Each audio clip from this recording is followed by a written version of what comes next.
దివ్యవాణి ప్రేక్షకులకు శుభాభివందనములు. క్రీస్తే పునాదిగా ఈ కార్యక్రమానికి మనందరినీ కూడా ఆహ్వానిస్తున్నాం.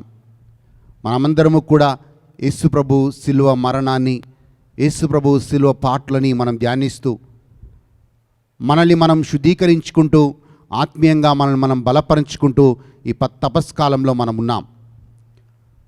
ఈ పాట ద్వారా మన దేవాతి దేవుని ఆరాధించుకొని అటు తర్వాత దేవుని వాక్యాన్ని విందాం. మీ అందరూ కూడా ఈ సమయంలో ప్రార్థనలో కూర్చోవాల్సిందిగా నేను మిమ్మల్ని కోరుతూ ఉన్నాను.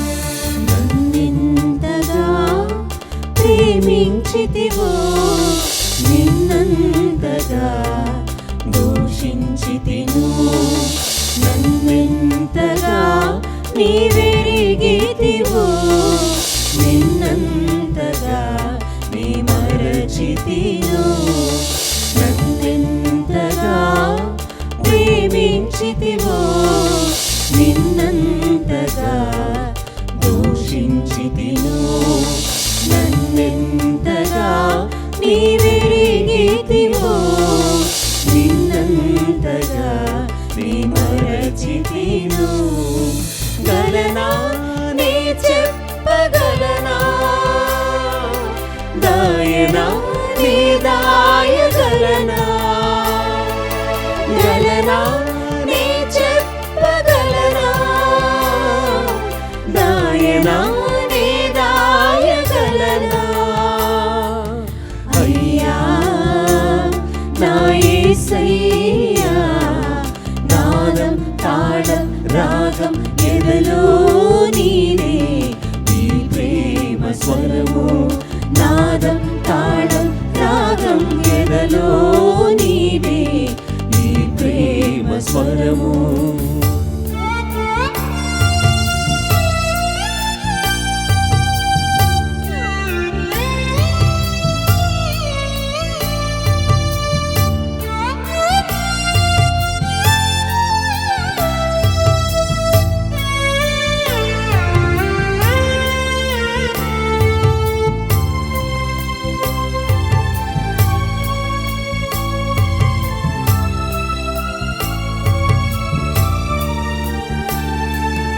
ఈ రీతిగా నా ఉదయమును నీ ఆత్మతో దీవించితివో,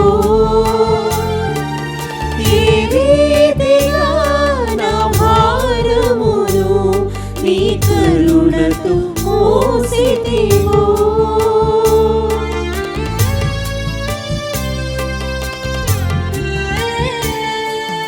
ఈ రీతిగా నా ఉదయమును నీ ఆత్మతో దీవించితివో, ఈ రీతిగా నా భారమును నీ కరుణతో మోసితివో, ఈ రీతిగా నా పలుకులు నీ నామమును నిలిపితివో, ఏ రీతిగా నా కన్నీటిని నీ ప్రేమతో తుడిచితివో, ఏ రీతిగా నా పలుకులు నీ నామమును నిలిపితివో, ఏ రీతిగా నా కన్నీటిని నీ ప్రేమతో తుడిచితివో. గలనా నీ చెప్పగలనా, దాయనా నీ దాయగలనా, గలనా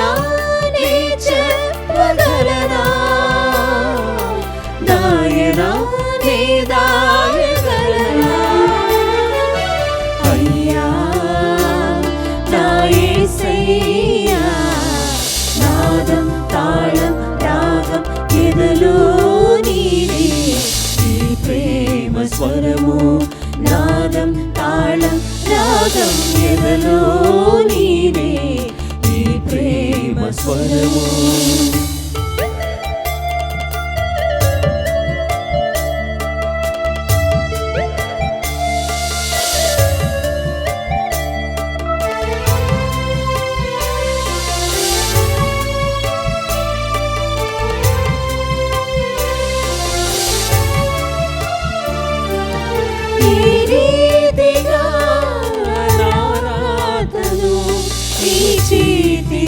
రాసిదివో ఈ రీతిగా నా పాటను నీ మాటతో మలచిదివో.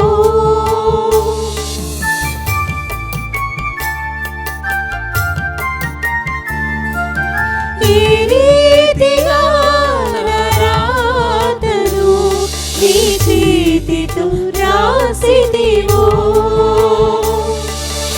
ఈ రీతిగా నా పాటను నీ మాటతో మలచిదివో. ఈ రీతిగా నా గమ్యము నీ సిలువతో మార్చితివో. ఏ రీతిగా నా దుర్గము నీ కృపతో కట్టితివో. నా గమ్యము నీ సిలువతో మార్చితివో. ఏ రీతిగా నా దుర్గము నీ కృపతో కట్టితివో. గలనా నీ చెప్పగలనా దాయనా నీ దాయగలనా. గలనా నీ చెప్పగలనా దాయనా నీ దాయగలనా. అయ్యా నా యేసయ్యా నాదం తాళం రాగం ఎదలో నీవే ఈ ప్రేమ స్వరము. నాదం తాళం రాగం ఎదలో నీవే ఈ ప్రేమ స్వరము.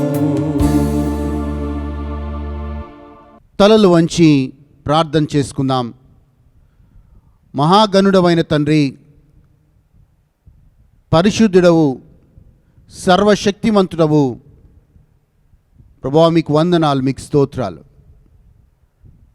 ప్రభువా, ఈ సమయంలో ఈ వాక్యాన్ని మేము వినబోతుండగా తండ్రి, మా కుటుంబాల్లో కూడా ఆ కనానియా స్త్రీకి ఎలాగైతే విడుదల స్వస్థత వచ్చిందో మా జీవితాల్లో కూడా విడుదల స్వస్థత వచ్చునుగాక. అట్టి కృపతో మమ్మల్ని దీవించమని యేసుక్రీస్తు నామంలో అడిగి వేడుకుంటున్నాము మా పరలోకపు తండ్రి. Amen, amen.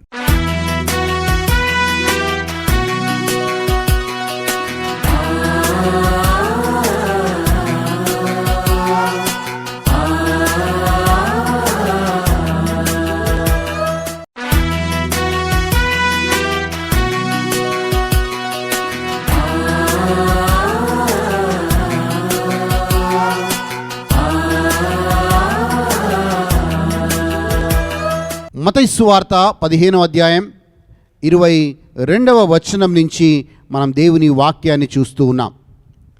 ఇక్కడ ఒక కనానియా స్త్రీ తన కుమార్తె దయ్యము చేత పీడించబడుతున్నప్పుడు యేసు ప్రభు దగ్గరికి, అయ్యా దావీదు కుమారా నా మీద దయచూపు అని యేసు ప్రభు దగ్గరికి వస్తూ ఉంది.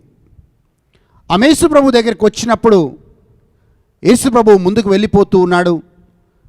అక్కడున్న శిష్యులందరూ కూడా ఈమె పదే పదే ఇలాగే మొరపెడుతుంది, ఈమెను పంపించేయడని శిష్యులు కూడా యేసు ప్రభుకి చెప్తారు. కానీ యేసు ప్రభు ఆ శిష్యులకు సమాధానం చెప్తున్నాడు, అయ్యా ఇజ్రాయెల్లో నశించే వారి కోసమే నేను పంపబడ్డాను అని చెప్తున్నాడు. ఆ కనానియా స్త్రీ యేసు ప్రభుని వదిలిపెట్టలేదు. మళ్ళీ యేసయ్య దగ్గరకు వచ్చి మోకాళ్ళ మీద ఉండి యేసయ్యని, అయ్యా నాకు సహాయం చేయి అని ప్రాధేయపడుతుంది. చూడండి, ఆమె శిష్యులు ఆ మాట అన్నప్పుడు, లేకపోతే యేసు ప్రభు కొంచెం ముందుకు వెళ్ళినప్పుడు ఆమె బాధపడలేదు. ఆమె ఎలాగైనా నాకు స్వస్థతని, నాకు విడుదలని యేసు ప్రభు మాత్రమే ఇవ్వగలుగుతాడని బలంగా నమ్మింది. ఆ నమ్మిన స్త్రీ యేసు ప్రభు దగ్గరికి మోకరించి ప్రార్థించినప్పుడు యేసు ప్రభు అంటున్నాడు, ఆ యొక్క కింద పడిన కుక్కలు ఆ కింద పడిన రొట్టె ముక్కలని తింటాయన్నప్పుడు ఆమె సమాధానం ఏంటంటే, ప్రభు ఆ రొట్టె ముక్కలు చాలు నాకు అని యేసు ప్రభుతో సమాధానం చెప్తుంది. యేసు ప్రభు ఆమె విశ్వాసాన్ని చూసి, అమ్మా నీ విశ్వాసము గొప్పది అని చెప్పి ఆమె యొక్క కూతురుని యేసయ్య స్వస్థపరుస్తూ ఉన్నాడు, విడుదలనిస్తూ ఉన్నాడు. ఈరోజు మనందరికీ కూడా మన శరీరంలో ఉన్న అనారోగ్యం కావచ్చు, మనం వెళ్తున్న పోరాటంలో కావచ్చు, మన ఖచ్చితంగా విడుదల మనకు కావాలి, స్వస్థత మనకు కావాలి. ఈ విడుదల మనకు కావాలి అంటే, ఈ స్వస్థత మనకు కావాలి అంటే మనం 3 విషయాలు మనం గమనించుకోవాలండి. మొట్టమొదటిగా మన స్వస్థతకి, మన విడుదలకి ఏది అడ్డంకుగా ఉందో దాన్ని మనము తొలగించుకోవాలి. కొన్ని సందర్భాల్లో మన స్వస్థతకి ఆటంకము మన పాపము కావచ్చు. కొన్ని సందర్భాల్లో మన స్వస్థతకి ఆటంకము మన అపనమ్మకం కావచ్చు. కొన్ని సందర్భాల్లో మన స్వస్థతకి ఆటంకము మనము దేవుళ్ళో సంపూర్ణంగా లేకపోవడం కావచ్చు. ఇలా అనేక కారణాలు మన స్వస్థతకి అడ్డుగా ఉండొచ్చు. మొట్టమొదటిగా అది గమనించిన మనం ఆ అడ్డంకుని తొలగించుకున్నప్పుడు ఆ వ్యక్తికి స్వస్థత వస్తుంది. మనం గమనిస్తున్నాం, చాలామంది సమాజంలో క్యాన్సర్తో బాధపడుతూ ఉన్నారు. భయంకరమైన ట్రీట్మెంట్ అది. ఆ మందులకి, ఆ యొక్క క్యాన్సర్ వచ్చినప్పుడు ఆ మందులు ఇస్తూ ఉన్నప్పుడు, ఆ యొక్క ఇంజెక్షన్స్ ఇస్తూ ఉన్నప్పుడు ఒక 2-3 రోజులు ఆ వ్యక్తి బలహీనంగా అయిపోతాడు. చాలా భయంకరమైన పరిస్థితి గుండా ఆ వ్యక్తులు వెళ్తారు. కానీ ఈరోజు మీకు స్వస్థత కావాలి అంటే ఈ 3 విషయాలని మనం చూద్దాం. మొట్టమొదటిగా మనం మార్క్సు వార్త 2వ అధ్యాయం 5వ వచనంలో మనం చూసినట్లయితే, ఒక పక్షవాయి ఒక వ్యక్తిని, పక్షవాతంతో బాధపడుతున్న వ్యక్తిని మనం చూస్తాం. యేసు ప్రభు వెంటనే ఆ వ్యక్తిని చూసినప్పుడు, నీకు స్వస్థత కలుగునుగాక అని అనడం లేదు, కానీ నీ పాపము క్షమించబడునుగాక అనే మాట అంటూ ఉన్నాడు. సో ఆ వ్యక్తికి ఈ స్వస్థత రాకుండా అడ్డుగా ఉన్నది ఏంటంటే ఆయన పాపం అని మనం గమనిస్తున్నాం. సో ఎప్పుడైతే ఆయన పాపము క్షమించబడిందో అప్పుడు ఆయన జీవితంలోకి స్వస్థత వచ్చినట్లుగా మనం చూస్తున్నాం. ఈరోజు నీ శరీరంలోకి యేసయ్య స్వస్థత ప్రవహించాలి అంటే, నీ యొక్క జీవితంలోకి యేసు ప్రభు విడుదల రావాలి అంటే ఈ పాపం అనే అడ్డుగోడ తొలగిపోవాలి. పాపం అనే అడ్డుగోడ ఎప్పుడు మనకు తొలగిపోతుందంటే, సామెతల గ్రంథం 28వ అధ్యాయం 13వ వచనం ప్రకారంగా, తన అతిక్రమములని తన పాపములని దాచిపెట్టుకున్నవాడు వర్ధిల్లడు, కానీ ఆ పాపము నొప్పుకొని విడిచిపెట్టేవాడు దేవుని దయను పొందుకుంటాడని మనం చదువుతున్నాం. సో సింపుల్గా మనము పశ్చాత్తాపంతో దేవుడి సన్నిధిలోకి రావాలి, మన పాపాలు ఒప్పుకోవాలి, మనం క్షమాపణ పొందుకోవాలి. అప్పుడు మన జీవితాల్లోకి యేసుక్రీస్తు స్వస్థత వస్తుంది అనే మాటని మనం బైబిల్లో చూస్తూ ఉన్నాం. రెండవదిగా మనకి స్వస్థత రావాలి అంటే సంపూర్ణంగా దేవుని యొక్క మాటకి మనం లోబడేవారిగా ఉండాలి. నెహమాను ఒక భయంకరమైన వ్యాధి గుండా వెళ్తూ ఉన్నాడు. సిరియా దేశంలో ఒక సైన్య అధ్యక్షుడిగా నెహమాను పనిచేస్తూ ఉన్నాడు. నెహమానుకి అన్నీ ఉన్నాయి, అధికారం ఉంది, డబ్బు ఉంది, ఆయన చుట్టూ సైనికులు ఉన్నారు. కానీ ఆయన శరీరంలో ఒక అనారోగ్యం ఉంది, భయంకరమైన ఆరోగ్యం. ఆ అనారోగ్యాన్ని కప్పుకొని ఎవరికి తెలియకుండా చాలా జాగ్రత్తలు తీసుకుంటూ ఆయన జీవిస్తూ ఉన్నాడు. ఆయన తెలుసుకున్నాడు, ఇజ్రాయెల్లో ఒక ప్రవక్త ఉన్నాడు, ఆ ప్రవక్త దగ్గరికి వెళ్తే నాకు స్వస్థత వస్తుంది అని ఆయన తెలుసుకున్నాడు. ఇక నేమాను చాలా డబ్బు, చాలా బంగారం, చాలా దుస్తులు, చాలా బహుమానాలు ఇవన్నీ తీసుకొని కొంతమంది సైనికులతో ఇజ్రాయెల్ దేశానికి ఆయన వెళ్తూ ఉన్నాడు. అక్కడికి వెళ్ళిన తర్వాత ఆ ప్రవక్త ఈ యొక్క నెహమానుని దగ్గరికి పిలవలేదు, ప్రార్థన చేయలేదు. ఆయన సేవకుడైన గెహజీతో ఒక మాట చెప్పి పంపిస్తున్నాడు. నెహమాను వెళ్ళి యోర్దాన్ నదిలో 7 సార్లు మునగమని చెప్పు అనే మాటను చెప్తూ ఉన్నాడు. నెహమాను ఆ మాట విన్న తర్వాత నెహమానికి బాధ కలిగింది. ఎందుకంటే ఆ ప్రవక్త నా దగ్గరికి రాలేదు, నా కోసం ప్రార్థన చేయలేదు, కనీసం నన్ను పలకరించలేదు, నేనంత దూరం నుంచి నేను వచ్చాను అని బాధ కలిగింది. ఇంకో రకంగా కోపం కూడా వచ్చింది. నేనెందుకు ఈ యోర్దాను నదిలో నేను మునగాలి, మురికిగా ఉన్న ఈ యోర్దాను నదిలో ఎందుకు మునగాలి అని అనేక ప్రశ్నలు నెహమానుని వెంటాడాయి. అలాంటి క్లిష్టమైన స్థితిలో నెహమాను యొక్క సైనికులు నెహమానుకి చెప్తూ ఉన్నారు, అయ్యా ఆ ప్రవక్త చెప్పినట్లు ఎందుకు వినకూడదు, ఎందుకు యోర్దాను నదిలో 7 సార్లు నువ్వు మునగకూడదు, ఎందుకు నువ్వు స్వస్థతని పొందుకోకూడదు అని వాళ్ళు చెప్పినప్పుడు నెహమాను 2 విషయాలు నెహమానికి స్వస్థతను తీసుకొని వచ్చాయి. ఒకటి, ప్రవక్త చెప్పిన మాటకి నెహమాను లోబడ్డాడు. He was obedient to the word of God. రెండవదిగా నెహమాను తనను తాను తగ్గించుకొని, సిరియా దేశంలో ఒక సైన్యాధ్యక్షుడు అయినప్పటికీ ఆయన తనను తాను తగ్గించుకొని ఆ సైనికుల ముందు నేను హేళనగా వాళ్ళని చూస్తారు అని బాధపడకుండా, సిగ్గుపడకుండా తనను తాను తగ్గించుకొని ఆ యోర్దాను నదిలో మునుగుతూ ఉన్నాడు. ఒక్కసారి మునిగాడు, స్వస్థత రాలేదు. రెండవసారి మునిగాడు, స్వస్థత రాలేదు. మూడవసారి మునిగాడు, స్వస్థత రాలేదు. కానీ 7వసారి ఆయన మునిగి లేచినప్పుడు ఆయన చర్మంలో ఉన్న వ్యాధి వెళ్ళిపోయి నెహమానికి సంపూర్ణంగా స్వస్థత వచ్చింది. ఈరోజు అనారోగ్యంగా ఉన్నారేమో, శరీరంలో బలహీనత ఉందేమో. ప్రభువా, ఈ యొక్క అనారోగ్యం నుంచి నాకు స్వస్థత. ఈ మధ్యకాలంలో ఒక స్త్రీ తన బెడ్ మీద అన్ని రకమైన మిషన్స్, భయంకరమైన పైప్స్ అవన్నీ ఉండి నాకు ఫోటో పెట్టింది. నా పరిస్థితి ఇలా ఉంది, దయచేసి ప్రార్థన చేయండి అని.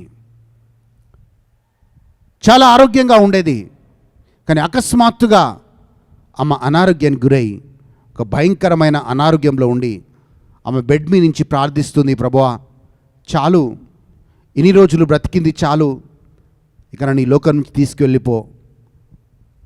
నేను ఈ బాధని, ఈ మందులని, ఇంజెక్షన్లని, ఈ ట్రీట్మెంట్ని నేను భరించలేను ప్రభువా అని ఆమె ఆ హాస్పిటల్ బెడ్ మీద పడుకొని ఆమె రోదిస్తుంది, ఏడుస్తుంది. నాకు తెలుసు ఇలాంటి స్థితిలో, ఇలాంటి పరిస్థితిలో చాలామంది ఉన్నారు. కానీ ఈరోజు మనము స్వస్థత కావాలి. కనానియా స్త్రీ యొక్క కూతురికి స్వస్థత కావాలి. ఆమె తెలుసుకున్న మొట్టమొదటి విషయం, యేసు ప్రభు నాకు స్వస్థతనివ్వగలుగుతాడు. ఆమె యేసయ్యా, దావీదు తనయ నా మీద దయ చూపు అని మొరపెట్టింది. యేసయ్య ముందుకు వెళ్ళిపోయాడు. శిష్యులు ఆమెను పంపించేయమని చెప్పారు. కానీ ఆమె యేసు ప్రభు దగ్గరికి వచ్చి మోకాళ్ళు ఊని, ప్రభువా నాకు సహాయం చేయని ప్రాధేయపడింది. ఆమె కూతురు స్వస్థత, విడుదల పొందుకుంది అనే మాటని మనం బైబిల్లో చదివాం. ఈరోజు నీకు కూడా ఎప్పుడైతే యేసు ప్రభుకి మొరపెడతావో, ఎప్పుడైతే యేసు ప్రభు యొక్క సహాయాన్ని నువ్వు అడుగుతావో, నువ్వు ఉన్న స్థితిలో నీకున్న అనారోగ్యం నుంచి నీకు విడుదల కలుగును గాక, నీకు స్వస్థత కలుగును గాక. యేసయ్య మళ్ళీ నీకు సంపూర్ణ ఆరోగ్యం ఇచ్చును గాక. ఆయన గాయాల వల్ల, యేసుక్రీస్తు గాయాల వల్ల మనకు స్వస్థత అనే మాటను చదువుతున్నాం. యేసుక్రీస్తు దెబ్బల వల్ల మనకి సంపూర్ణ ఆరోగ్యం అనే మాటని బైబిల్లో చదువుతున్నాం. ఈరోజు యేసు ప్రభు సిలువ మరణం ద్వారా, యేసయ్య పొందిన దెబ్బల వల్ల నీ శరీరంలో స్వస్థత, నీ శరీరంలో సంపూర్ణ ఆరోగ్యం వచ్చునుగాక, నీకు కలుగునుగాక. ఈ తపస్కాలంలో యేసు ప్రభు శ్రమల మీద ధ్యానించే మనం యేసయ్య గాయపరచబడ్డాడు. యేసయ్య కొరడా దెబ్బలు, అనేక గాయాలు, కొన్ని వందల గాయాలు శరీరం మీద ఉన్నాయి. ఆ గాయాల వల్లనే మనము స్వస్థత పొందుతున్నాం. ఆ యేసయ్య చిందిన రక్తం వల్లనే మనందరి పాపము క్షమించబడుతుంది. 1 యోహాను 1:7 వాక్యంలో చూస్తున్నాం, ప్రభు అయిన యేసుక్రీస్తు రక్తం ద్వారా మన ప్రతి పాపము కడిగివేయబడుతుంది. ఈరోజు ఆ రక్తము, యేసయ్య రక్తము నీ ప్రతి పాపము కడిగివేయునుగాక. ఆయన గాయాలు, యేసయ్య గాయాలు నీకు ప్రతి సంపూర్ణ ఆరోగ్యాన్ని, సంపూర్ణ స్వస్థతని తీసుకొని వచ్చునుగాక. ఈ పాటని ప్రార్థనగా మార్చుకొని నీ అనారోగ్యాన్ని నీ దేవుని సన్నిధిలో సమర్పించి, ప్రభువా ఇది నా అనారోగ్యం, కనానియా స్త్రీ ఎలాగైతే ప్రార్థించిందో ఈరోజు మనం కూడా ప్రార్థన చేద్దాం. కనానియా స్త్రీ ఆ కూతురు ఎలాగైతే స్వస్థత వచ్చిందో నీకు కూడా ఈరోజు యేసయ్య స్వస్థతని, ఆరోగ్యాన్ని ఇచ్చునుగాక.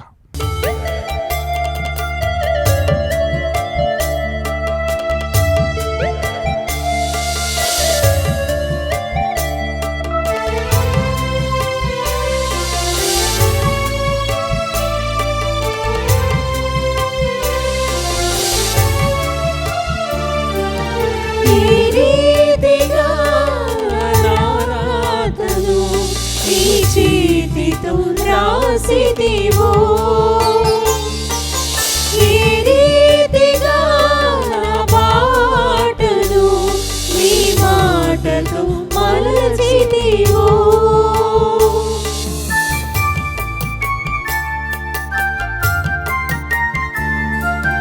ఈ రీతిగా నా రాతను నీ చేతితో రాసిదివో.